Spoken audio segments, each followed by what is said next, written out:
Why does the black man serve the white man? Why does everything the black man do benefit the white man? Why does the black man say freedom is doing what I want to do? And why is it that everything he wants to do enriches the European? Welcome to the desert of the real. Peace, family. This is your brother, Mr. Holipsism. Here to talk about the latest controversy, and that would be the Russell Simmons controversy over a video. He didn't do the video, but he pushed and promoted the video on his channel called the Harriet Tubman Sex Tapes. Oh my God.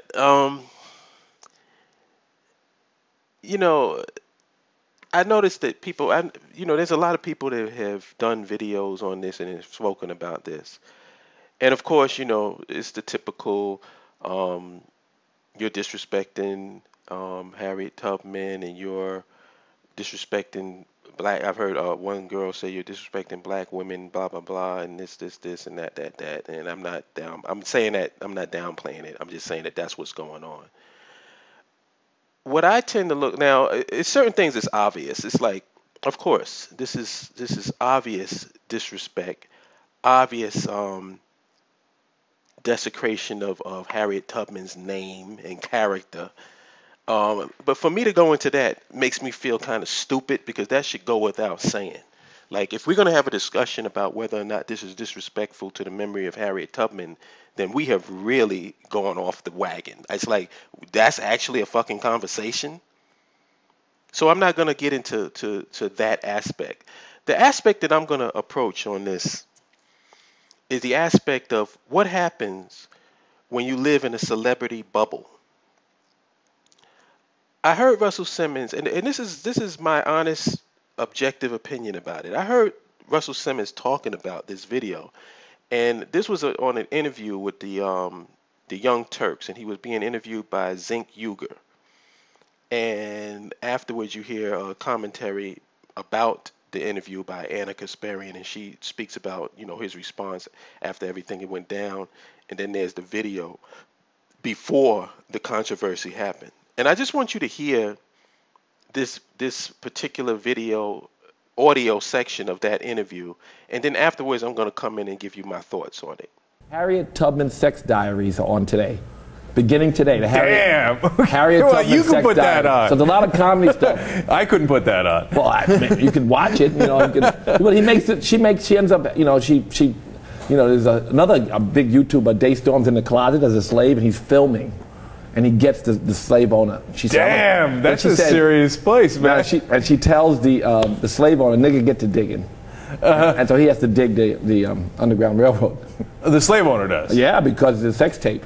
So the NAACP was highly critical of the skit, and Russell Simmons decided to apologize to them. He says, "I'm a very liberal person with thick skin. My first impression of the Harriet Tubman piece was that it was about what one of the actors said in the video, that 162 years later there's still tremendous injustice, and with Harriet Tubman outwitting the slave master, I thought it was politically correct." He continues to say, "Silly me, I can now understand why so many people are upset. I have taken down the video. Lastly, I would never condone violence against women in any form, and for all of those I offended, I am sincerely sorry." Like I said, I'm not going to touch on whether this is disrespectful to Harriet Tubman. I'm not going to touch on the typical things that you're going to hear most people talking about. I'm going to touch on the mood and the tone of that video. Now, if you listen to that video, I don't get the sense that Russell Simmons went out of his way to denigrate the memory of Harriet Tubman. I'm not making excuses for him. Don't get me misconstrued. I'm just listening to the video and listening to the audio of the interview and giving my assessment of what I feel the spirit or the energy of him at that time. He seems matter-of-factly about it.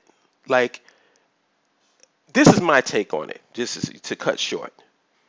When you live in a celebrity bubble, and when I think they say his worth is somewhere between $250 and $340 million. That's his net worth.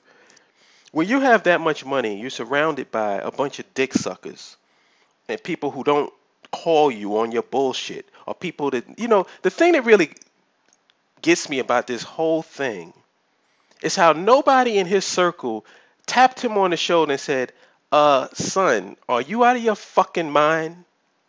Seriously? Are you out of your fucking mind?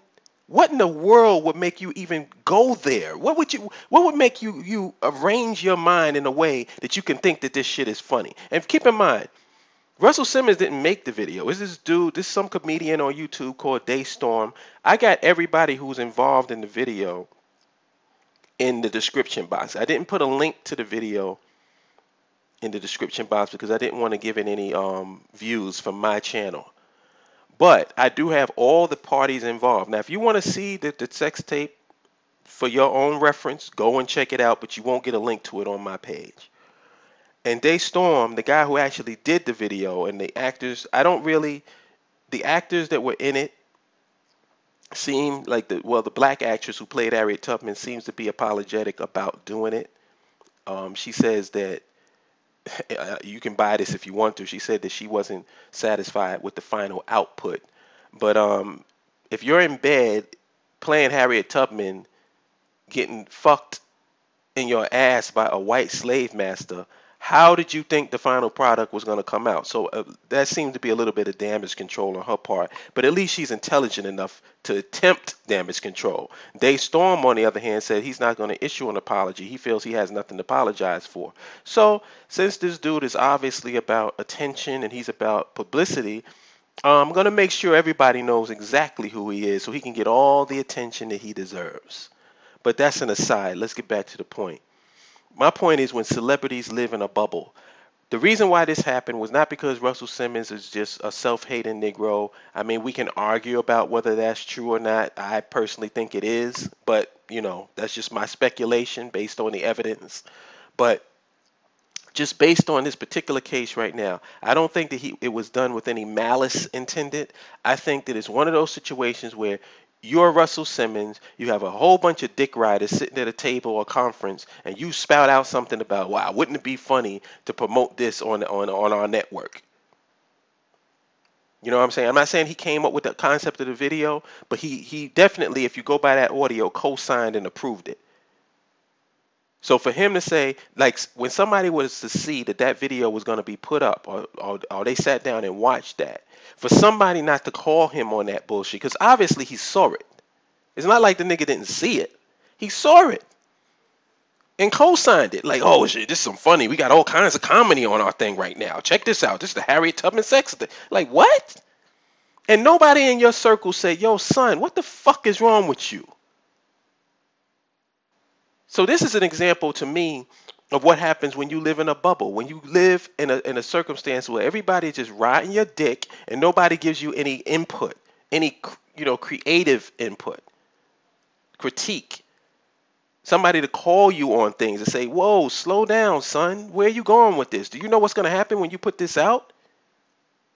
Because he seemed to be in total shock that somebody would be offended by this. You know what I'm saying? That's to me is the most shocking aspect of this whole thing. I've gotten to the point now where black African people have become so self-hating and self-deprecating that it's nothing really that I think shocks me anymore in terms of the level of our degradation and the level of what we will do, especially to the people that are held up in high regard in our culture. It's almost as if we're on a campaign to start tearing them down. And it's like that was one of my problems that I had with that movie Barbershop that Ice Cube did initially, where they was going in on Rosa Parks and Martin Luther King.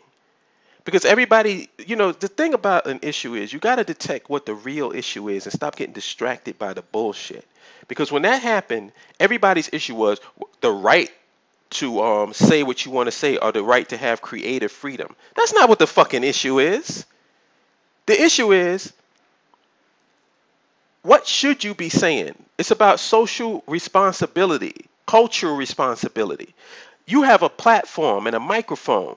especially when you're on an Ice Cube level or a Russell Simmons level, where what you say is going to be paid attention to by the masses of our people more than what they listening to Mr. Holipsism saying. They can give a fuck about what I got to say, but they listening to you, they listening to Jay-Z, they listening to all the mainstream headline name people.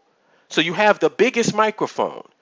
And my problem with the barbershop thing and my problem with the Russell Simmons thing is, of all the content that you can shed a spotlight on and give energy to, you pick Harriet Tubman, Martin Luther King, and Rosa Parks to denigrate? If I had a microphone that large where everybody can hear what I'm saying, do you think I'm going to attack our elders? But see, this gets back to what I've been saying all along. On a socio-economic and political level, there is no us, there is no we, there is no our. All you have is a bunch of scattered individualists aligned by aesthetic similarities. So we don't have any loyalty to anybody but ourselves. And this is the perfect example of what happens when you endorse that philosophy. When you want to be on some Han Solo shit and think that your actions don't in any way apply to the group that you represent. That special Negro shit, where you feel that because you're on a certain status that now you're a special Negro, that the rules don't apply to you as they do to everybody else. Well, you learned a lesson. Because the backlash from it that you didn't see coming, and I can totally understand why you didn't, because you're living in a bubble. You're isolated from the people. And he's not the only one. There's a bunch of other niggas out here that's isolated. And that's why you hear these things and you're like, where the fuck is this dude coming from? Because they're not living in reality. If anybody knows about celebrity or celebrity culture, one thing that you got to know is that people kiss your ass. When they notice you a celebrity, I'm talking about white people, black, everybody, kisses your ass on a constant, continual basis because they want to get something off of your fame. They want to be connected to your fame. They want to take a picture with you. They want you to be in their restaurant. They want you to be in their business. They want you to hold their product. So they kiss your ass. And when you're not aware of that and self-conscious about who you are in relationship to these people, you'll actually start buying the hype. And this story is the perfect example of what happens when you buy the hype and when you live in a fucking bubble. So that's all I really have to say about that. There's nothing that requires that much deepness. But like I said, I put a link to all the parties that are involved in the making of the video. Like I said, Russell Simmons didn't make it, but he promoted it. But the guys who actually made it and put that shit together and thought that it was funny, all of them are in my description box. And hey, you do with that information what you wish. All right? Talk to you good people later. Peace.